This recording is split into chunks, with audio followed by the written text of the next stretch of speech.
Hello guys, welcome to Bigg Boss Telugu season 8. ఇప్పుడు యాక్చువల్గా ప్రోమోలు release అయినాయి కదా. అసలు సూపర్ ప్రోమోలు రెండు ప్రోమోలు కూడా మణికంఠన్ లేపడానికి అన్నట్టున్నాయి. బిగ్ బాస్ డిసైడ్ అయిపోయాడు ఇంకా మణికంఠన్ విన్నర్ చేద్దాం అని. ఎందుకంటే మణికంఠ మెంటల్ టార్చర్ యూజ్ చేసి ఈ బిగ్ బాస్లో ఏమంటారు ఆ హైప్ కానీ ఆ వ్యూవర్షిప్ కానీ పెంచుకున్నాడు బిగ్ బాస్. ద్వారా మణికంఠకి ఇదన్నా ఇవ్వాలని చెప్పి అనుకుంటున్నాడో ఏమో, ఖచ్చితంగా విన్నర్ చేద్దామని అయితే డిసైడ్ అయిపోయాడు. ప్రతి దాంట్లో మణికంఠ అని తప్పు ఎక్కడైనా ఉంది అంటే దాన్ని కొంచెం లైట్గా చూపిస్తూ, మిగతాది ఎవరైనా మణికంఠను కార్నర్ చేస్తున్నారంటే అది ప్రోమోలో వేసి మరీ లేపేసి ట్రై చేస్తున్నాడు బిగ్ బాస్. ఇది ఇలా ఉంటే మణికంఠనేమో హౌస్లో నన్ను టాస్క్లు ఆడనివ్వట్లేదు, నా నోరు కూడా మెదపనివ్వట్లేదు అని మొదలెట్టాడు. అతనికి బయట ఈ విధమైన అతను ఏమి చేయకపోయినా ఇంత కంటెంట్ ఇస్తున్నాడని అతనికైనా తెలుసో లేదో. సరే, ప్రోమో 1లో గనక వెళ్తే బాగా ముందు చూపున్న వ్యక్తి కాబట్టి మార్నింగ్ మస్తీ టాస్క్ కూడా పెట్టాడు బిగ్ బాస్. సో ఆ ముందు చూపున్న వ్యక్తి మణికంఠ కాబట్టి మణికంఠని అందరి జాతకాలు చెప్పే వ్యక్తిగా మొదలుపెట్టాడు అనమాట. అయితే మణికంఠ ఇంకా గటప్ వేసుకొచ్చాడు. ఫస్ట్ సీజన్లో కనుక హరితేజ్ అందరికీ చెప్తుంది ఆ టైప్లో. నరిగంట వచ్చి బాబు నబీల్ డ్రామా అని పిలుస్తాడు అనమాట. స్లాంగ్ మార్చేశాడు. అదుర్స్లో జూనియర్ ఎన్టీఆర్ గెటప్లోకి వచ్చేసినట్టు ఫీల్ అయిపోతున్నాడు అనమాట. చేతిలో రేఖలు చాలానే ఉన్నాయి అంటే సీత అంటుంది, గర్ల్ ఫ్రెండ్ ఏమన్నా ఉందేమో చూడండి సార్ అంటది సీత. నబీల్ అంటాడు, చేతిలో ఏమన్నా షేర్ ఏమైనా కనిపిస్తుందేమో చూడండి అంటే సింహాలు నక్కలు ఏంటి మా కోతులు అన్నీ ఉంటాయి బాబు అంటే సీత అంటది, ఇక్కడ మంచి డైలాగ్ పంచులో చేసేసింది సీత. ఆ నక్క నీ ఎదురుగానే కూర్చుందేమో అడుగు అన్నట్టుగా అంటది అనమాట. అంటే దీనికి పెద్ద ఎక్కడ రియాక్ట్ అవ్వరు మణికంఠ. రియాక్ట్ అవ్వాల్సిన చోట రియాక్ట్ అవుతాడు.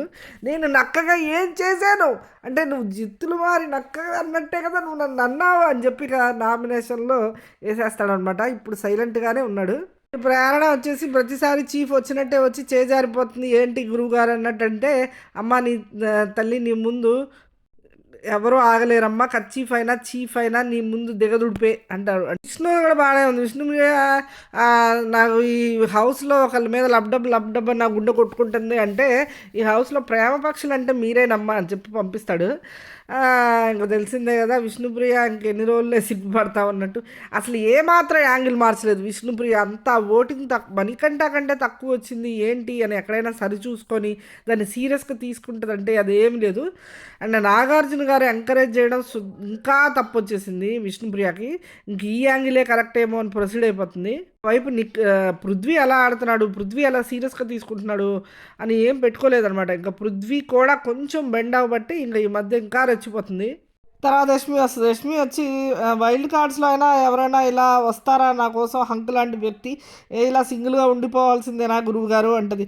హంక్ అంటే వాడు ఫంక్ అయిపోతాడమ్మా, నువ్వు చీల్చి చెండాడే టైపు, ఎంగిలిబడిన విస్తరాకుగా చిరిగిపోవాల్సి తల్లి అంటాడు. దానికి మీనింగ్ ఏంటో నాకు తెలీదు. కానీ మొత్తానికైతే నీకు క్లారిటీ ఉంది కదా అన్నట్టు ఒక డైలాగ్ అయితే వేస్తుంది యష్మి. ఇది బాగా హైలైట్ అయింది. అంటే కంట్రోల్లో ఉండు, నీకైతే క్లారిటీ ఉంది కదా నా గురించి అన్నట్టు.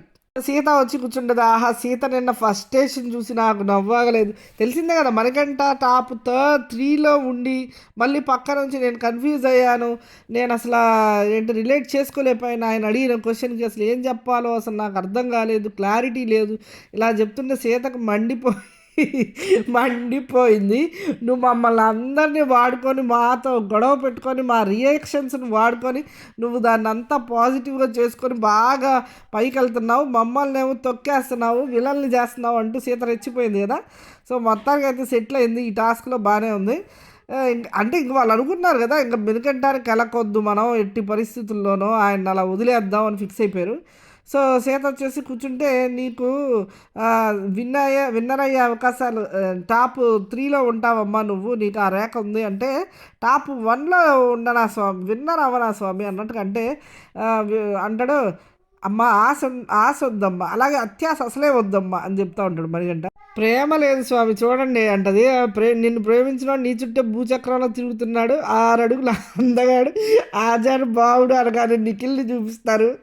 పాపం నిఖిలేమో అది తెలిసిందే కదా, నిఖిల్ ఏదో కొంచెం పాటలు పాడుకుంటూ అది ఇది చేస్తుంటే అది పెద్ద ఫ్లట్టింగ్ లాగా సీత ఫీల్ అయిపోవడం, బయట వాళ్ళు చూస్తే ఏమనుకుంటారన్నావు. నిఖిలేమో నువ్వు ఏదేదో రాంగ్లోకి తీసుకుంటున్నావు, అదేమీ లేదమ్మా నేను మామూలుగా అందరితో ఉన్నట్టే ఉన్నాను అది ఇది అన్నావు.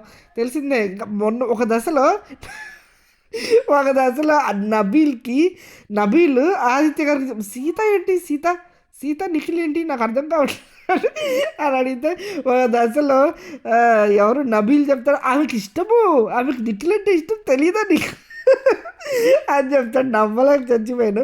ఎందుకంటే ఆదిత్యకి లాంగ్వేజ్ ప్రాబ్లం కదా, హౌస్ అంతా తెలిసి విషయం ఆదిత్యకి తెలియదు అనమాట. ఒకరోజు నబిల్ ఇలా చెప్తాడు, నీకు తెలీదా సీత అంటే నిఖిల్ అంటే ఇష్టము అని చెప్తాడు.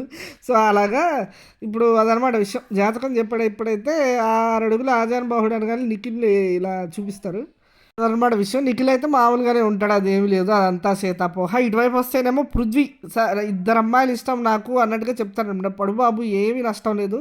కానీ రామచిలకైతే కనుక ఎవరు ఇక్కడ 2 అమ్మాయిలంటే విష్ణుప్రియ యష్మి, ఇంకెవరు రామచిలకైతే కనుక రాముడు అంటారంట. కానీ అందరు చిలకలతో కనుక ఉంటే నిన్ను కృష్ణుడు అంటారు అని చెప్పి ఎవరు ఇతను చెప్తున్నాడు అనమాట మణి. మొత్తానికి అదనమాట ప్రోమో.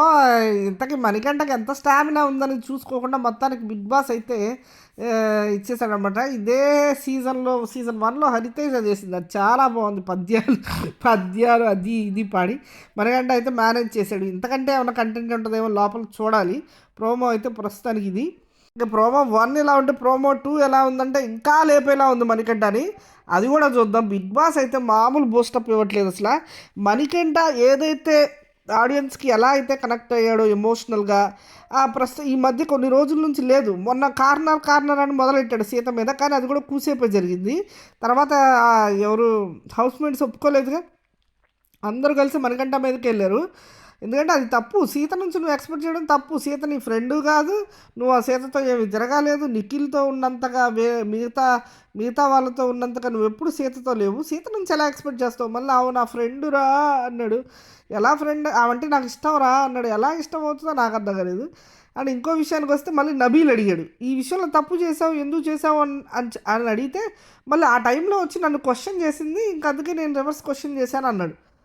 అంటే సీత నాకు ఇష్టంరా, అది నాకు హెల్ప్ చేయాలి అన్నట్టు మాట్లాడావు. ఇక్కడ చూస్తేనేమో నబీల్తో సీత కాకుండా ఎవరు ఆ ప్లేస్లో వచ్చి నన్ను అడిగినా నేను ఆల్రెడీ చిరాకులో ఉన్నాను, అలాగే రియాక్ట్ అయ్యాను. ఇక్కడ నబీల్తో అంటున్నావు ఏంటో మరి నీ స్ట్రాటజీ నీకే తెలియాలి. అండ్ ఇంకో సెకండ్ ప్రోమోలో చూస్తే మణికంఠానికి అదనమాట.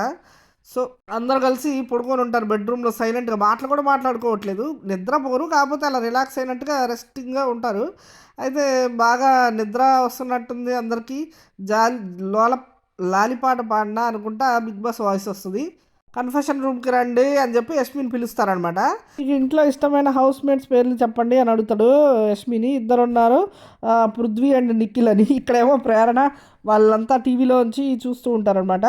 సో ప్రేరణ చెప్పు అంటుంటారు. కానీ ఇక్కడైతే ప్రేరణకి బంబర్ హ్యాండ్ని పెట్టింది. ఎందుకంటే యాక్చువల్గా ప్రేరణ కదా ఎక్కువ ఇష్టం కాదు, ఈ మధ్య వీళ్ళతో కూడా ఉంటుంది ఈ క్లాన్కి మూవ్ అయ్యాక. సో పృథ్వీ అండ్ నిఖిల్ అని చెప్పింది. మణికంఠనేమో నబీల్ అని చెప్పాడు. వీళ్ళకి కొన్ని రోజుల్లో ఉంది, అది ఖచ్చితంగా అది మణికంఠ కావాలని, అది స్ట్రాటజీనో ఏమో తెలియదు. కానీ ఖచ్చితంగా తను ఎవరితో తిరిగితే ఎవరితో ఉంటే వాళ్ళతో ఖచ్చితంగా గొడవ వస్తుంది. మొన్న గొడవ వచ్చిన పాపం ఎవరు నబీలే వెనక్కి తగ్గాడు. ఏదో బుట్ట తెమ్మన్నందుకు నువ్వు నా మీద మైక్రో మేనేజ్మెంట్ చేస్తావా అంటూ ఇరుచుకుపడ్డాడు మణికంఠ. సరే అప్పుడు ఎలాగోలా కవర్ చేశారు. ఎవరు ఆదిత్య ఉండి శివాజీ గారి పాత్ర తీసుకున్నట్టుగా తీసుకొని ఎవరినో అలా మొత్తానికైతే కూల్ చేశాడు ఇద్దరిని. ఆల్రెడీ ఆ మాట నైనిక అనేస్తుంది, కమింగ్ వీకెండ్ నామినేషన్స్లో నీ పేరే వస్తుంది, ఏం బాధపడక అన్నట్టు అంటుంది నైనిక. పృథ్వీని పిలుస్తారు. యాక్చువల్గా పృథ్వీ ఏం చెప్పుంటాడు ఇక్కడ, ఖచ్చితంగా నిఖిల్ అని చెప్పుంటాడు, అంతకు మించి ఏమీ లేదు. యష్మి కూడా చెప్పుంటాడు. ఇంకా ఎవరి పేరైనా మర్చిపోయారా అని అడుగుతాడు బిగ్ బాస్. తెలిసిందే కదా విష్ణుప్రియ గురించి అనమాట. సార్ విష్ణు బిగ్ బాస్ అంటాడు అనమాట నవ్వుతూ. బయటకు వచ్చాక విష్ణుప్రియ అంటే నా పేరు మర్చిపోయి పో అంటూ ఉంటుంది. సరే ఇది విషయానికి వస్తే యష్మి మీ ముందున్న క్లాత్ని తీయమంటారు. అంటే డిఫరెంట్ అది పృథ్వీకి వీళ్ళందరికీ ఇస్తారు, నిఖిల్కి తర్వాత ఫస్ట్ యష్మి గురించి చూపిస్తారనమాట. నిఖిల్కి వాళ్ళ అమ్మ చేసిన ఇంటి వంట, మణికంఠకి వాళ్ళ వైఫ్ దగ్గర నుంచి ఇంటి వంట వచ్చింది అన్నారు బిగ్ బాస్. అంటే ఇక చూడు ఇక్కడ ప్రియా ఈజ్ ఇన్ ఇండియా అంటూ పెద్ద గుడ్లు వేసుకొని మణికంఠ హైలైట్ అయిపోతాడు. ఇక్కడ ఏంటంటే వాళ్ళ ఆవిడ అమెరికాలో ఉంటుంది కదా, మేబీ ఇండియాకి వచ్చేసిందేమో అని తను అనుకుంటున్నాను. బిగ్ బాస్ ఏమో ఎవరికి ఇంటి వంట చందాలో మీరు తీసుకెళ్ళి ఇవ్వండి అన్నట్టు అంటాడు. యష్మి నేను నిఖిల్కే ఇస్తాను బిగ్ బాస్ అంటది. ఇంటి వంటతో పాటు వాళ్ళిద్దరికి ప్రియమైన వారి దగ్గర నుంచి మెసేజ్ కూడా వచ్చింది. బయట నుంచి మనకంట ఓ ఇదైపోతాడు, ప్లీజ్ యష్మి, ప్లీజ్ యష్మి. ఆ బిగ్ బాస్కి తెలుసు, అందరికీ తెలుసు యష్మి ఆ మెసేజ్ మణికంఠకి ఇవ్వదు, నిఖిల్కే ఇస్తుంది అని. బిగ్ బాస్ పిలిచిందే అందుకు, ఎందుకు మణికంఠని ఇంకా ఇంకా ఎమోషనల్గా ట్రిగ్గర్ చేసి ఇంకా హైప్ చేద్దామని. అండ్ ఆల్సో ఈ రేటింగ్ కూడా బిగ్ బాస్ ఈ వ్యూవర్షిప్ కూడా పెంచుకుందామని. కాకపోతే ఎందుకు వాళ్ళిద్దరిని పెట్టాడు? ఆయన ఎమోషనల్గా ట్రామా చేయడం ఇష్టం లేకపోతే ఎందుకని బిగ్ బాస్ యష్మిని పిలుస్తాడు? ఆ ప్లేస్లో నబీల్లో పిలిస్తే డైరెక్ట్ నబీల్కే తీసుకెళ్ళి మనీకే తీసుకెళ్ళి ఇస్తారు కదా ఆ ఫుడ్. సో యష్మి ఇవ్వదు. బయట నుంచే మనకంటే అరుస్తాడు, please Yashmi please I need that అని అరుస్తాడు. అందరూ కంట్రోల్ యువర్ సెల్ఫ్ అన్నట్టుగా అంటుంటారు బయట. బిగ్ బాస్ అడుగుతాడు అనమాట, మణికంఠ గురించి ఏమీ ఆలోచించాలనిపించట్లేదా అని. ఇంతకీ అది ఆ తర్వాత ఇంకా మనకు చూపించారన్నమాట. ఈ యష్మి అయితే మాత్రం ఫుడ్ తీసుకెళ్ళి నిఖిల్కి ఇస్తుంది. కేస్ అది నిఖిల్కి ఇవ్వకపోయినా నిఖిల్ ఏమి బాధపడ్డు. కాకపోతే యష్మి ఈ మధ్య బాగా ఎవరికి పృథ్వీకి నిఖిల్కి కనెక్ట్ అయింది. ఈమె ఫ్రెండ్షిప్కి వాల్యూ ఇస్తాను, ఫ్రెండ్షిప్ అంటే ఏంటి అని క్లాసులు చెప్తుంది కాబట్టి ఖచ్చితంగా ఆ ఫ్రెండ్షిప్కి వాల్యూ ఇచ్చి నిఖిల్కే ఇస్తుందని బిగ్ బాస్ ఖచ్చితంగా తెలుసు. ఇంకా ఇటువైపు మనకంట ఎమోషనల్ అయిపోతూ ఉంటాడు, తెలిసిందే కదా, ఓదారుస్తూ ఉంటారు. సీత అండ్ యష్మి కూడా వచ్చి యష్మి చెప్పడానికి వస్తుంది అసలు ప్రియా ఎందుకు వచ్చేసిందో, షో వల్ల ఏమన్నా దానికి ఏమన్నా ప్రాబ్లం అయిందేమో అన్నట్టుగా ఇంకా ఇంకా నెగిటివ్గా థింక్ చేస్తూ ఏడుస్తూ ఉంటాడు. ఇక్కడికి వచ్చి Priya I love you and అరిసి చెప్తా ఉంటాడు. అప్పుడు కొంచెం హ్యాపీగానే ఉంటాడు. అది మేబీ అది సెటిల్ డౌన్ అయ్యాక తన కోసం ఫుడ్ పంపించింది అనే ఒక ఆనందంతో చెప్పుండొచ్చు అనమాట. అది విషయం. వాళ్ళ మధ్యలో అయితే డిఫరెన్సెస్ ఉన్నాయి కానీ మరి డివోర్స్ ఏమీ లేదు. డివోర్స్ తీసేసుకోవాలన్న ఆలోచనలో ఉన్నారంటూ అతని ఫ్రెండ్ అయిన షబీనా అని కొన్ని సీరియల్స్లో అన్నా చెల్లెలుగా చేశారు. ఆమె కూడా చెప్తుంది.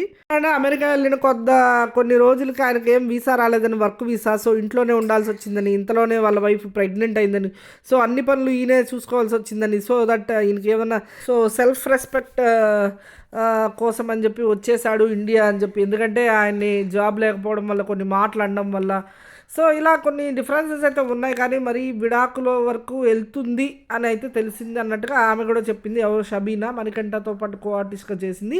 మణికంఠ ఈ లాస్ట్ ఐ లవ్ యూ చెప్పే సీన్ చూస్తే కొంచెం సెటిల్డ్ అయ్యాడు, కామ్ డౌన్ అయ్యాడని అనిపిస్తుంది. నేను అనుకున్నా 2-3 రోజులు ఇలాగే ఎమోషనల్గా మళ్ళీ బయటపడడానికి నాకు 2 days టైం పడుతుంది రా, నాకు స్పేస్ కావాలరా అని చంపుతాడేమో అనుకున్నాను వ్యూవర్స్ని. కానీ బయటకైతే వచ్చాడనమాట. ఇది ప్రోమో. లైక్ చేయండి గాయ్స్, సబ్స్క్రైబ్ చేయండి.